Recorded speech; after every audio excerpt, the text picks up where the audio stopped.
UAE vice പ്രസിഡന്റും പ്രധാനമന്ത്രിയും Dubai ഭരണാധികാരിയുമായ Sheikh Mohammed bin Rashid Al Maktoum UAE ഭരണാധികാരി Sheikh Mohammed bin Zayed bin Sultan Al നഹ്യാനുമായി കൂടിക്കാഴ്ച നടത്തി. ദുബായിലെ അൽ മർമൂം റെസ്റ്റ് ഹൌസിൽ നടന്ന കൂടിക്കാഴ്ചയിൽ എമിറേറ്റിലെ വിവിധ നേതാക്കളോടൊപ്പം ദുബായ് കിരീടാവകാശിയും ഉപപ്രധാനമന്ത്രിയും പ്രതിരോധ മന്ത്രിയുമായ Sheikh Hamdan bin Mohammed bin Rashid Al മക്തൂമും പങ്കെടുത്തു.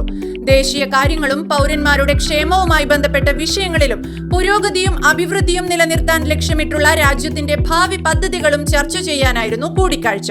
പ്രാദേശികവും അന്തർദേശീയവുമായ പ്രാധാന്യമുള്ള വിവിധ വിഷയങ്ങളും സംഭവ വികാസങ്ങളും ഇരു നേതാക്കളും ചർച്ച ചെയ്തതായി ഷെയ്ഖ് മുഹമ്മദ് എക്സിൽ കുറിച്ചു. ഇരു നേതാക്കളുടെയും കൂടിക്കാഴ്ചയുടെ ദൃശ്യങ്ങൾ സോഷ്യൽ മീഡിയകളിൽ ശ്രദ്ധേയമാവുകയാണ്. ശത്രുതയെ ഭയപ്പെടുത്തുന്ന സ്നേഹം, നമ്മുടെ പൂർവികരുടെ പാരമ്പര്യങ്ങൾ അവരുടെ പാരമ്പര്യങ്ങളായി തന്നെ ഇരിക്കട്ടെ എന്ന് ഷെയ്ഖ് ഹംദാനും ഇൻസ്റ്റഗ്രാമിൽ കുറിച്ചു.